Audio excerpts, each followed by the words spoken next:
understand. Turn the pages and learn it once again. Kaiten, Kaiten, round and round and round. Kaiten Sensei, Scene 15. Have you ever heard of Cockney rhyming slang? Well, Cockney is the name for the working-class people who come from East London in England. They have a special accent and unique way of speaking. They also created a dialect called Cockney rhyming slang, which is a very special feature of their way of talking. I read that it began somewhere in the 1840s in England. Let me explain how Cockney rhyming slang works.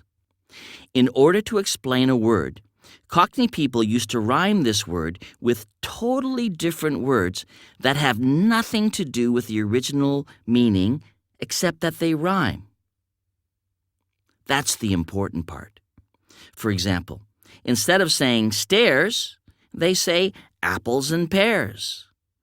Then, they often drop the last words when they use the expression. If someone says, "He went up the apples and then to bed," then this means he went up the stairs and then to bed. A telephone is called a dog and bone. And so, one could say, "He was watching TV and talking on the bone at the same time." Funny, isn't it? I love Cockney rhyming slang and find it interesting how people use language creatively. The reason why I am telling you about rhyming slang is because of Shizuka and her need to constantly talk. The day I dislike the most in our home is the day we have to go shopping. I call it my trouble and strife day. In Cockney rhyming slang, a wife is called trouble and strife. I think you know what trouble means. Strife means conflict or disagreement. The reason why I dislike shopping days is because it takes so much time to do. And this is because Shizuka talks to everyone she meets. If she meets a friend in the supermarket, they stand for 20 minutes and talk about what they did in the morning, even though Sally, Leo, and I are waiting there.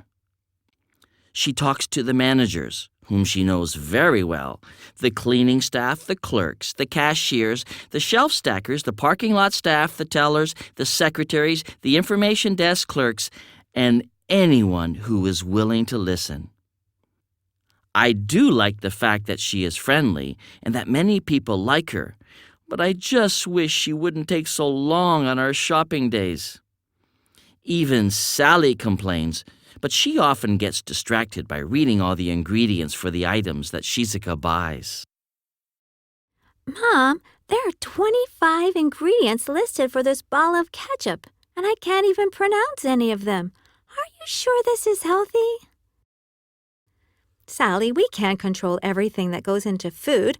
I'm sure there are some healthy things inside there. Why don't we buy some healthier ketchup, or maybe we can make it ourselves at home, can we, Mom? But Shizuka always knows how to change the subject. Sally, here's 1,000 yen. Could you get us all an ice cream, please? Sure thing, Mom. Then, Mr. Sano, the store owner, comes up to talk to Shizuka. Mr. Sano, how are you today? How are things going with the store? I see that there's a big sale on pumpkins today. Great idea.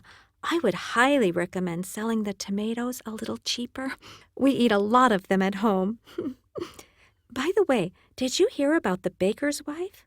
I couldn't believe it. How could she?